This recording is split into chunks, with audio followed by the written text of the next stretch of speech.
What's up? What's up? It's dark and we're barking.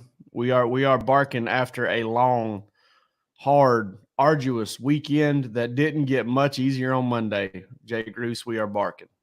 Yeah. Oh boy. Well, what a Monday it was for the Georgia faithful, man. I kind of felt inevitable to some degree, right? If you knew, if it was what people thought, what people expected. I think to some degree, even after it happened on Saturday. But hey, look, there's no way to spin it positive. I said that earlier today on our earlier live.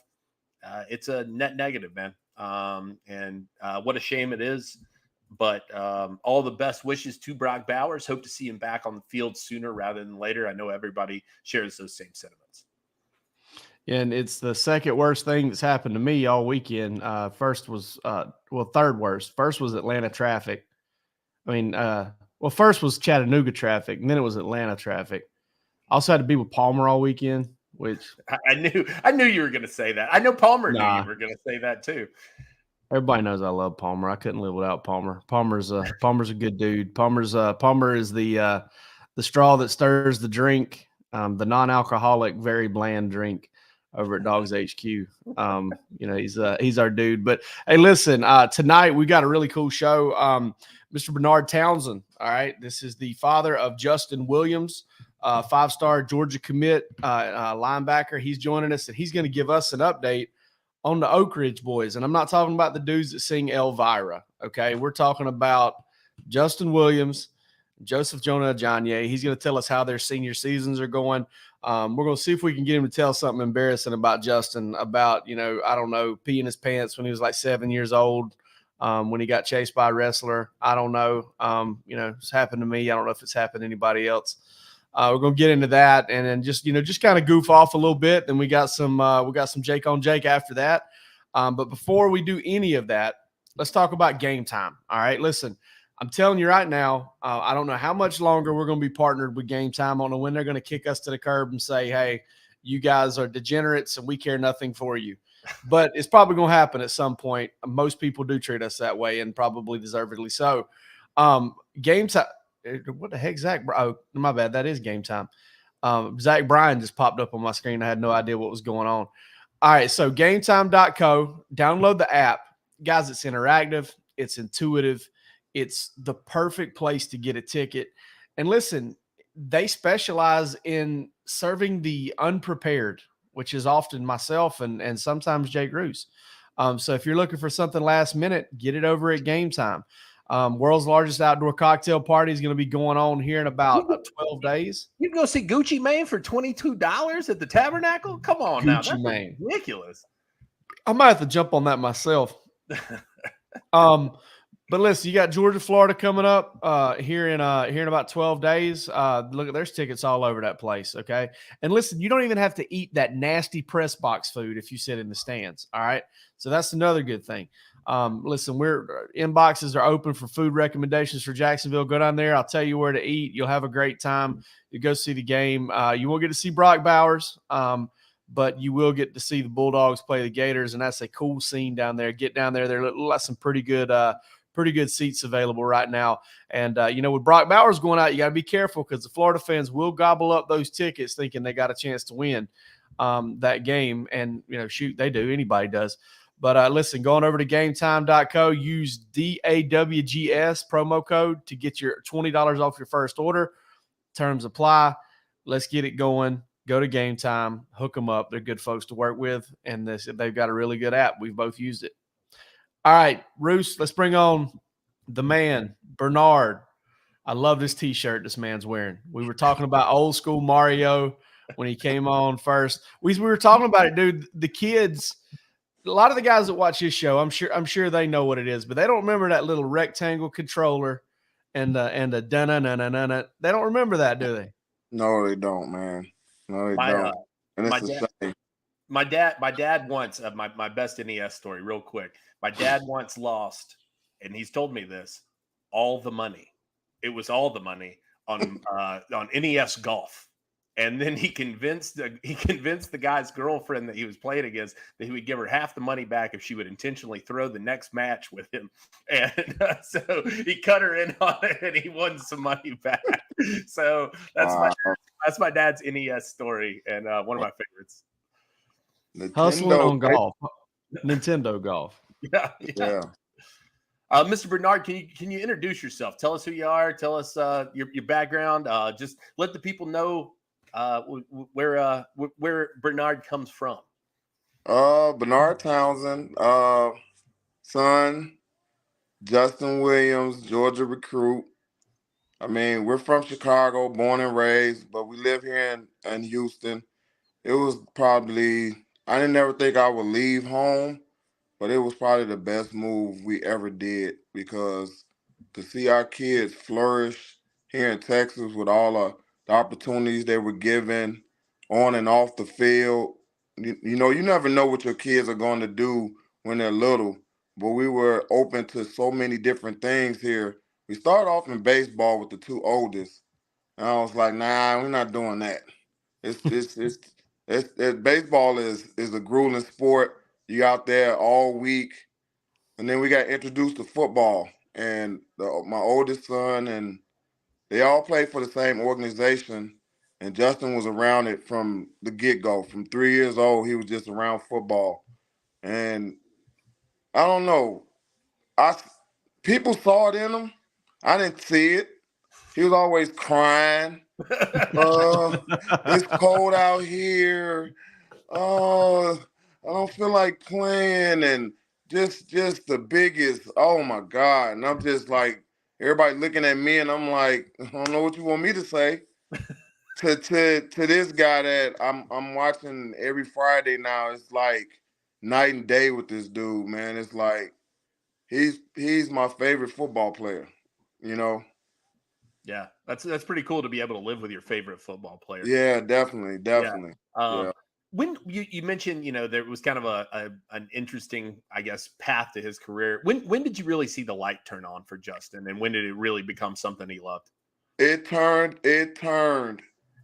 We was with the Spring Lions, and we left the Spring Lions, and we went to go play for another team because we were in the area where that team was, and it was easier for me to get them to practice.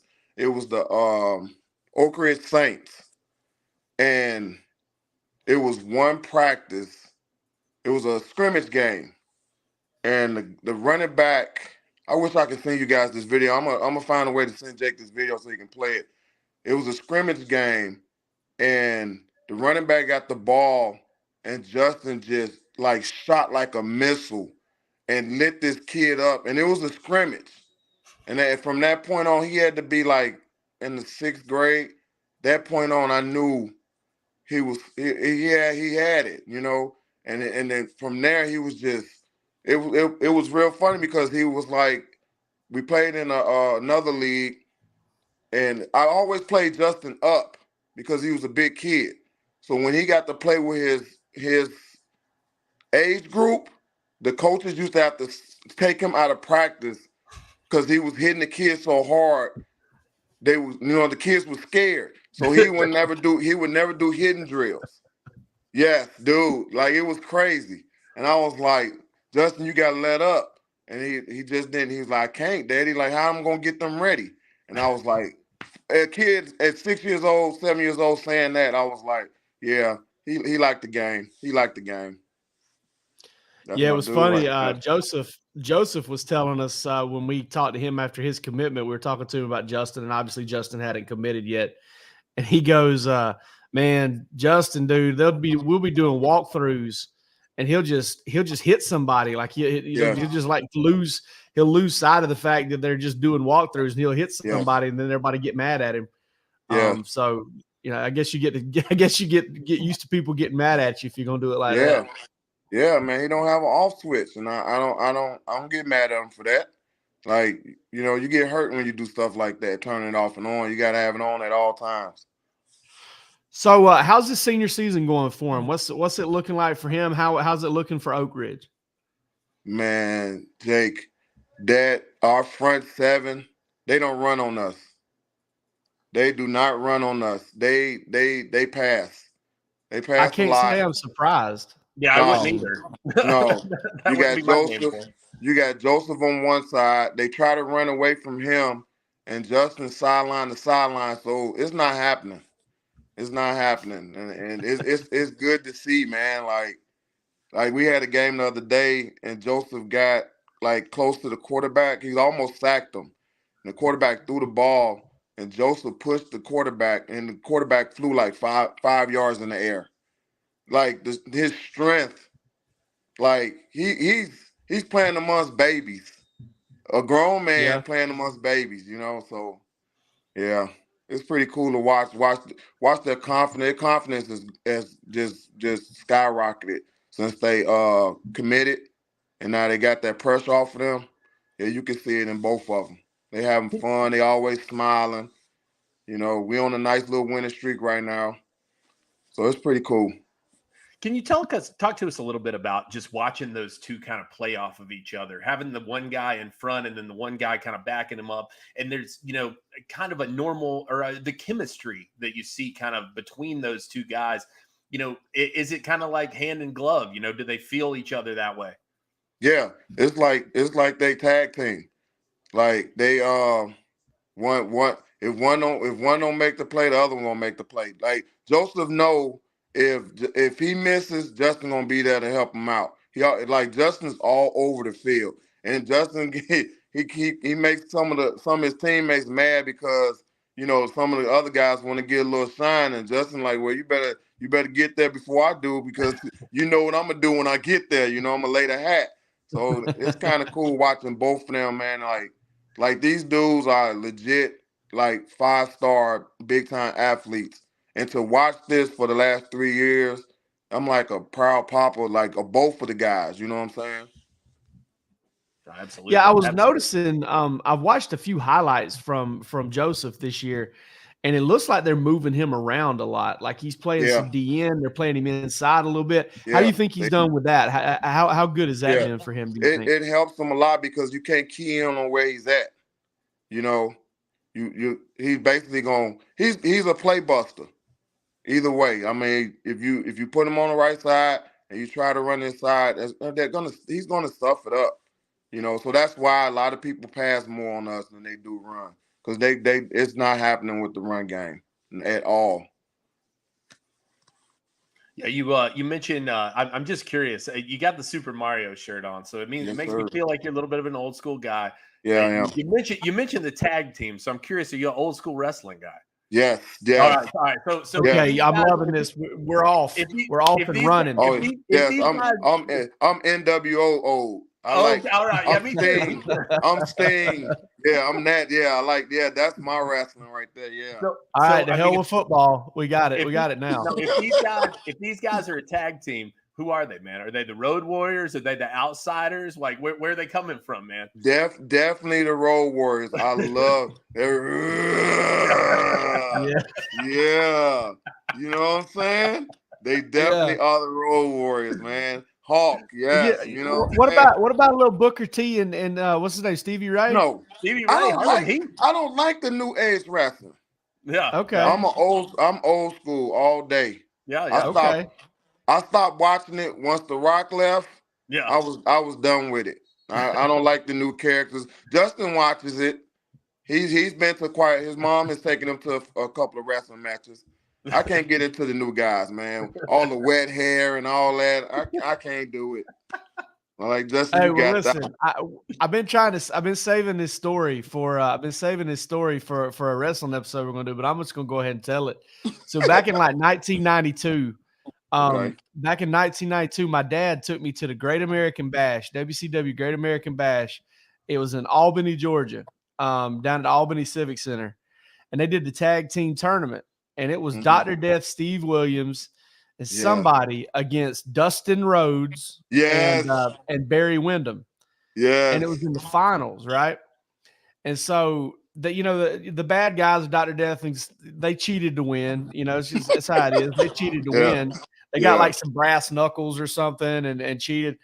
And they're booing them. Everybody's booing them coming out. And it's, them big movie theater, the big movie theater cups.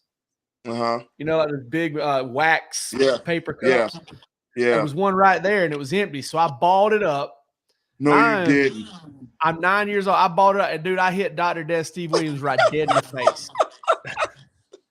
And this is like one of these 6'7", 290-pound guys.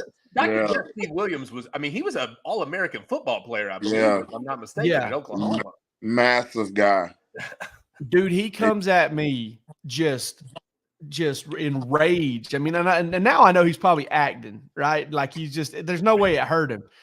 Yeah. He starts coming at me, and dude, I am walking like there are people sitting down, and I'm walking on their legs, like trying to get back to my dad. I look down.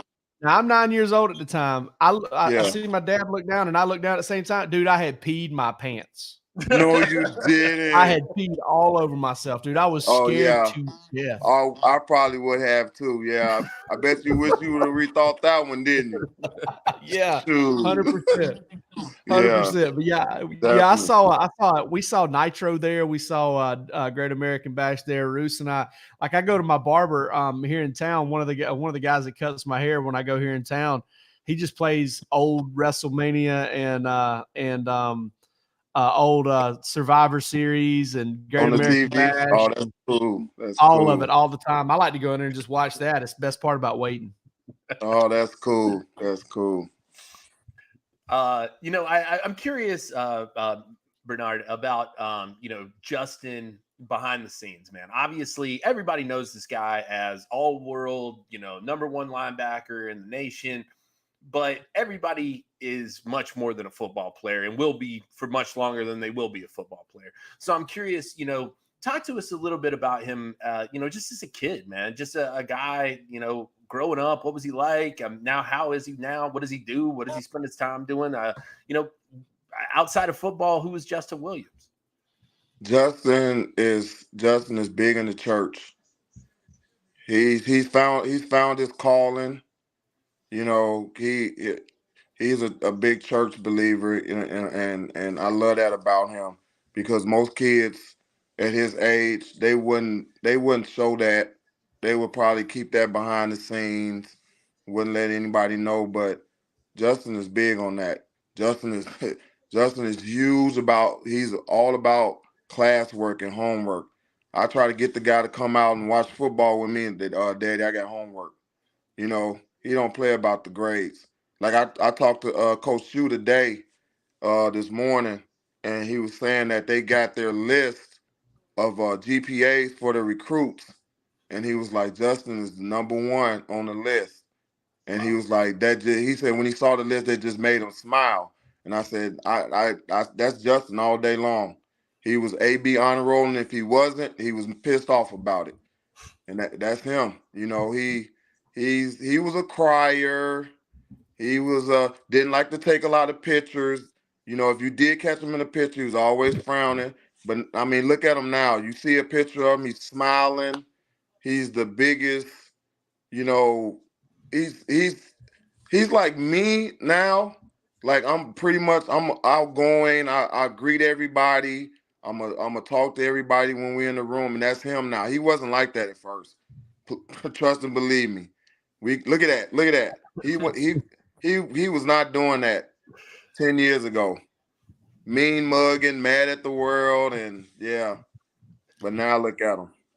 That's great to hear, man, because I know both me and Jake Roos, we come from a high school team. We both taught high school before we got into this business. And a lot of kids these days, man, there is a lot of anger, and there's a lot of antisocial, kind of in the phone. It's like kind of cool to be like, not kind of weird and mysterious and like off-putting a little bit. Right, exactly. And I commend his friends for that too. They letting Justin be him and accepting him for who he is and what he believe in and all that. He got a good group around him, definitely.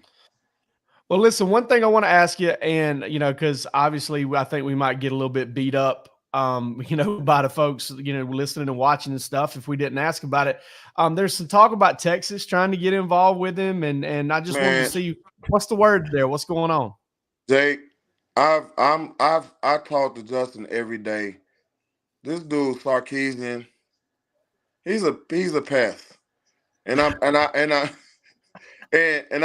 asked Justin to please just put out a social media message and say you're shutting down your recruitment. I appreciate all you guys, all the love and support you showed me, and whatever. I'm shutting it down. I'm going to Georgia. End of story. I don't know why he won't do it. Like me and Coach Shu talked about talked about that this morning. Justin don't like telling people no, and I got to get him out of that because you're gonna have to tell people no. You can't duck and dodge and hide situations. You got to come out and say no. I'm not. Sark, stop calling me. I'm not going to Texas. I hated that because when everything started getting big for him, everybody kept saying, "Oh, he's a Texas boy. He's going to Texas." If I had a say so in it, which I didn't have a say so in Georgia.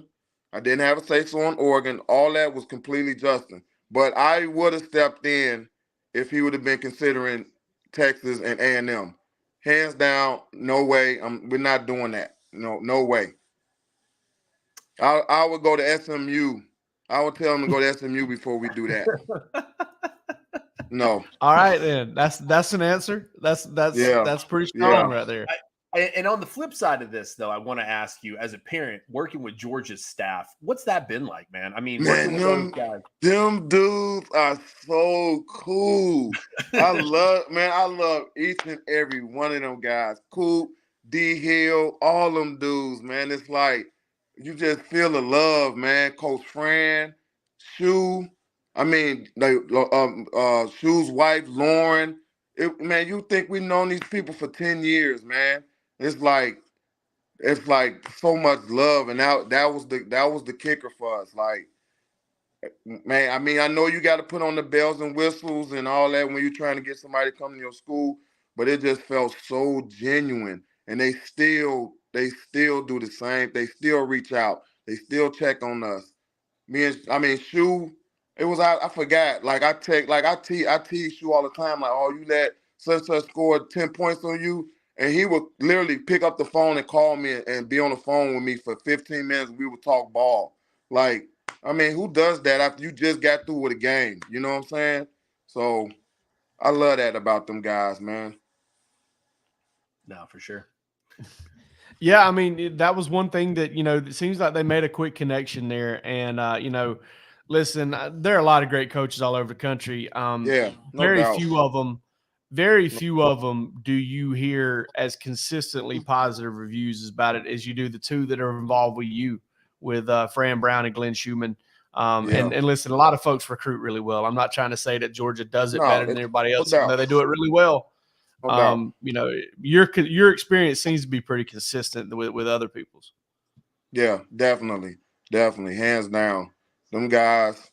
If you got to recruit and they want to play big time football, and if Georgia's on your radar, I think you should seriously consider Georgia. Like it's a good program. The coaches there are just A1, and I wouldn't have anyone else coach my kid for the next 3 or 4 years but them guys, man. All right, I got one last question for you. We ask these same questions to everybody who comes on the show before we send them off. I won't get into as much detail as I normally do, but I will say this. You get a chance to send yourself off, right? You've left us, you've died. You get a chance to organize your own funeral. Who's sending you off? It can be a singer. It can be a rapper. It could be a comedian. It could be a famous writer or poet. Who do you want to send you off? Man, you know where I'm from? I'm from the city of Shy. I gotta have Kanye, man. Okay. I gotta have Kanye. Even though he's going through his thing right now, I think he's gonna come back to earth and, you know what I'm saying, bless us with the old. I got a t-shirt. I miss the old Kanye, man. Like, come on, man. Okay. I like it. I too miss the old Kanye. Again, I got a good Kanye story here. Another good story. I saw Kanye West right after College Dropout came out. I went solely to see him. He was the opening act for Usher and the opening act before Christina Milian. So he was number one on that bill. It was Kanye, and I went to go. That was a cool experience, man, to be able to say that I saw him back in the day. That's cool. You got to see them two at the same time. Yeah. I've never got to experience that, but I've seen both of them at by themselves, and those two are up on my top of my list of best performances I've seen. No, it was super cool. It was super cool. Definitely. Well, my question for you, Mr. Bernard, that I ask everybody is, what's the worst hotel room you've ever stayed in? Oh my God. Oh my God. Like the boys, when we played travel football and we went to San Antonio for a tournament, we stayed in a Red Roof Inn. Man, that stuff looked like Chainsaw Massacre. It was horrible. It was horrible. It was to the point we got there and we had the whole team there. We was literally trying to find another place to stay, but there was no rooms in the town because it was a bunch of teams there. That place was horrible, and we was the only team there. And I was like, the pictures. I was like, y'all lied on your pictures. Where y'all get these pictures from? Yeah, it was bad, man. No Red Roof Inns, man. I haven't had a good experience on a Red Roof Inn yet. My worst experience also a Red Roof Inn. So see, I understand. yeah, I understand. See, I get it. I get it. Yeah. Well, hey, man, I just want to let you know this was amazing. I hope everybody that tunes in enjoys this as much as we did, because this was so much fun. We may have to do it again in the playoffs or something to kind of keep up on the boys, or maybe once they enroll and you ain't getting your food eat at home anymore, that you got to keep some food around. But until then, man, I just want to let you know this is one of the best, and we really appreciate your time. Appreciate y'all, man. Go Dogs. Yeah, thank you, sir. Take care, Bernard. All right, boss. Take it easy. Dean Leggy. I didn't think we were gonna get a Road Warriors mention in this show. I really didn't. Dean Leggy may be the only person that's made me laugh that much during dude, the Steve Sarkisian comment just like threw me. Yeah. Yeah, that was that. Listen, you're getting honesty on, if nothing else, on Bark After Dark. We can assure you of that. Hey, that dude right there, brings the truth. I just want to hang out with Bernard now, man. Like, I just want to sit down, drink a beer, eat a cheeseburger, and just kind of chop it up with him. Yeah, maybe one of these days he comes to Athens. Maybe we can get a little soiree together and be like, hey man, what you want to drink? And we just sit on the back porch, puff on a few cigars, and see what's going on, Yeah. Let's just talk old wrestling stories. Yeah. Get him an O-bomb down at All Good, man. Anyway, before we get on to anything else, we do need to talk about our friends over at Bird Dogs. One of my absolute favorite companies. Anybody who tunes into this show knows that. I love Bird Dogs. I would talk about them to you even if they did not sponsor this show, but they do, and we are thankful that they do. All kinds of styles, basically everything you want. Comfort is there. Flexibility is there. They look great. They feel great. They last forever. I've had mine 6, 7, 8 years at this point. So, and they keep going, man. There's no question about my loyalties when it comes to shorts. And so Bird Dogs doing the best in the game. Love everything they do. And just a fantastic product, fantastic company. You can go over, use our code DAWGS or our link birddogs.com/DAWGS. And I believe right now, if I'm not mistaken, you can get what are we getting with the code right now there, producer Palmer? You're on your own, Jake. Water bottle, hydro flask style water bottle. Hydro flask style water bottle from Bird Dogs. They've switched it up a lot of times because we've been so successful with this promo, man. It was a hat at one point. It's been all kinds of stuff. So right now, the hydro flask style water bottle, if you use code DOGS with your order, and we hope you get over there, check it out. And like I said, man, they rule. I can't say enough about Bird Dogs. I just want to let you know I could 100% bailed you out there. I did not. What an asshole. I just wanted to see what would happen. What a dick move. I wanted to see if you'd drop a I wanted to see if you'd drop a, hey, I'm just checking the specs of the inline on the rotary girder. I just didn't want to say the wrong thing. I didn't want to give people false hope. And I knew somebody knew, and it wasn't me at the time. So I apologize. But you can put 6 packs of soda in there. Yeah. So yeah. Little Tommy boy action there. But somebody had to comment. I wonder what Bernard would drink at a tailgate. Listen, I got a stinking feeling. My instinct tells me Bud Heavy.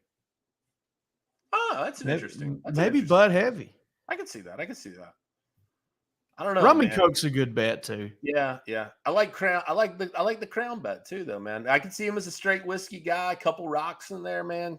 Yeah. Think he'd probably be a great guy to tailgate with. And if he was anything like this, so yeah, it was a fantastic interview. We thank him again for coming on. Really appreciated it. Quick little tailgate story, little drinking story from the tailgates back in the day of myself, my dad, the late Joey O'Brien, and Rodney Corbett. We used to come up to Athens, a little Randy Taft action. And I feel like I'm naming a bunch of former pro wrestlers at this point. Randy Taft, he was a jobber. Yeah. I wish Randy was listening right now. I don't think he's got much use for the internet, though. So we used to come up from Pearson, Georgia, 4 hours to Athens, straight up 441 every Saturday. Every time there was a home game. I didn't care if it was at noon. You know what that meant? We left at 4 o'clock in the morning because we had to have time to tailgate before the game. And if it was at 7:30, we drove back after the game. It never failed. We did it. And we did it every game for years. Joey and Rodney usually wouldn't drive back because they would get into the Crown and Mountain Dew Code Red. Crown and Mountain Dew Code Red. Okay. They'd have the Georgia souvenir cup, and they bring a bag of ice and they heap it in there. They pour the liquor in first, and they'd have a couple and be like, "My dog has many fleas." That was it. And then they'd have a few, and then they'd start getting, "My dog has many, many fleas." And then they get each other to call it. And Joey pours this up. And he says, "Hey, Rodney, you call it." Rodney goes, "My dog has many, many, many, many, many fleas." Joe was like, "Hey, man, you called it." And poured his goodness, mixed it up. Just swigged it, took a couple big gulps about it. And Rodney goes, "Dang, man, that's awesome." Rodney turned his back, and Joey's like, just dying. Well, Joey ended up decorating the floor of one of those UGA transport buses later that evening. But yeah, I miss those guys. Joey passed away a couple years ago. His son every now and then will hop in the comments here and talk at us. But big time Georgia fan. Dogs lost a good one there. But man, had some great tailgate stories. With that said, you ready to jack off? Man, I'm always ready to jack off, brother.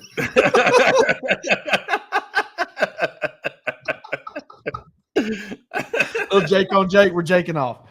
All right, I've got a good one for you tonight because I know you are a lover of ethnic cuisine, like nobody I know. Yes. I'm getting there too. I'm getting a little bit more adventurous. I still haven't got to Indian food. I just can't. I smelled curry again the other day, and I feel like you're not a big Thai guy. I'm okay on Thai, just as long as it's not some curry Thai. Okay. Not as long as there's not any curry in it. I cannot take the smell of curry. I just can't do it. Okay. All right. What is your go-to order in Chinese? Oh, good question. If you had to order the same Chinese dish for the rest of your life, what would it be? Man, that is a good question. That's tough.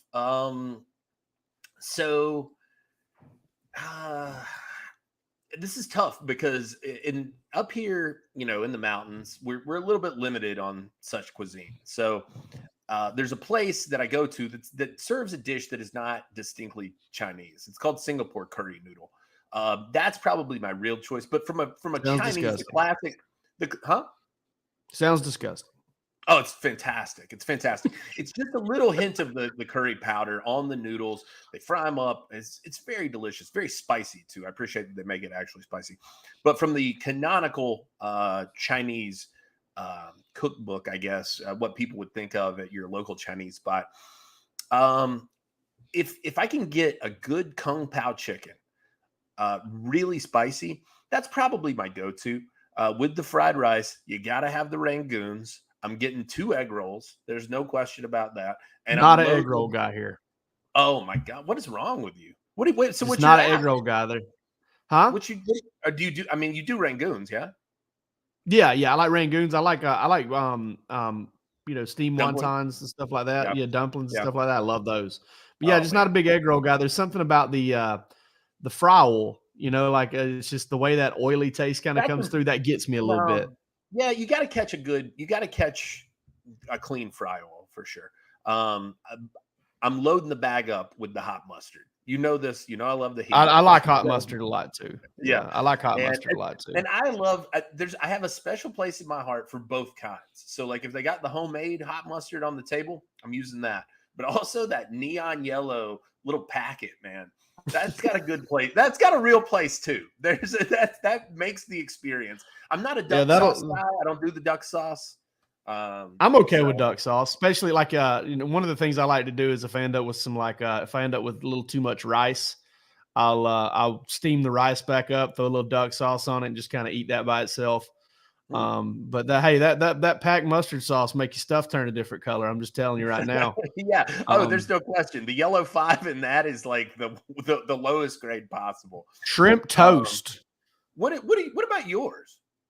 I would have to say, in the risk of being, just way too much. I like to get Mongolian beef, and then I like to get some spicy lo mein to kind of like that combination. There's something about the spicy lo mein Chin's Chin's spicy lo mein gets it done. Chin. By the way, Chin's, if you don't know, Chin's Family Restaurant. Statham, Georgia. They were temporarily closed the last time I checked. Guys, for the longest time, this little Chinese restaurant in Statham, Georgia, off Atlanta Highway, and just right off of 316, you would never see it from 316 in a million years.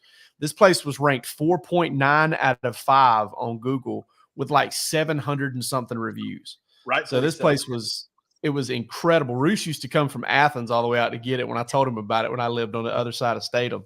So this place is ridiculous. One day I walked in there and Chuck Dowdle was sitting in there waiting on his food.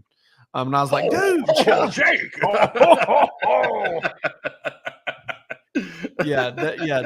Chin's is amazing. Hopefully they'll reopen. I think about it all the time because I used to live about 7 minutes from there and spend a lot of time there. There's another piece to this too, which is if you can get actual authentic Chinese food. And the place that I go to for this is I think it's in Duluth. There's a place called Masterpiece, and I found that during the pandemic, and I was looking for sounds very Chinese. The greatest restaurants. I was looking for the best Asian restaurants in Atlanta, and that one came up consistently.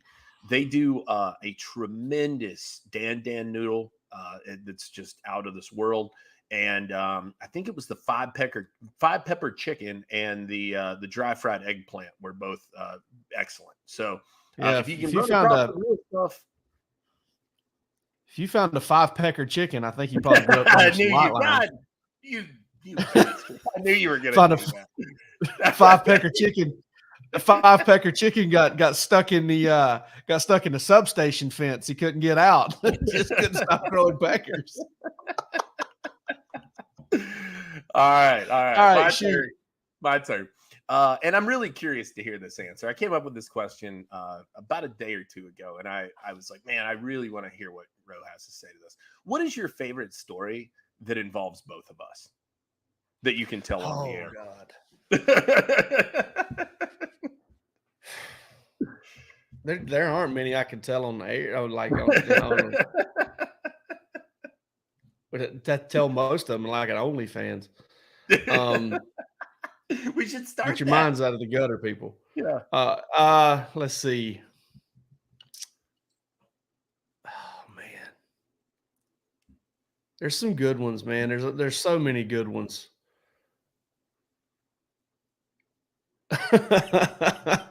Everyone I think about it starts like, yeah, no, I can't tell that. Yeah.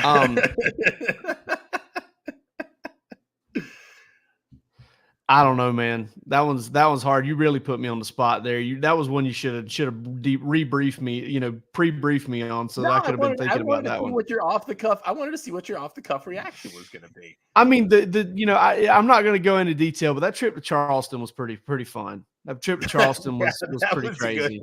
The Willy Wonka chocolate factory at the halftime of the Goose Creek game. Went over there to see Jacob Park. That was pretty wild. Honestly, the best part about that whole trip, though, if we're being honest, is you and the oysters and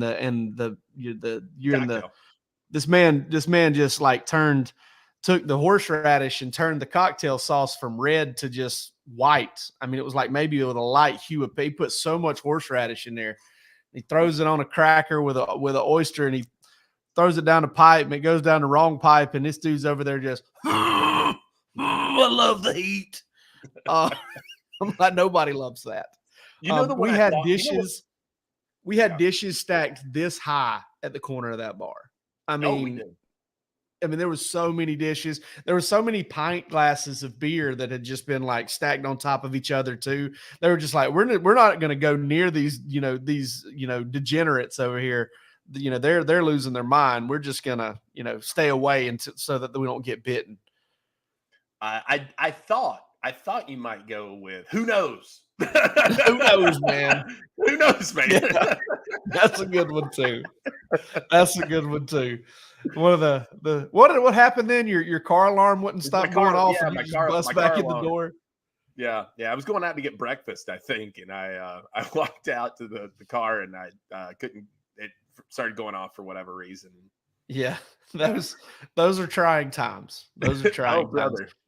To answer my man Rhett Womack down here, we have not ever met Danny McBride. I think if we did, we would probably be his best friends. If you can get him on the show, let us know, Rhett. Yeah, if you know Danny McBride, let's get him on this show.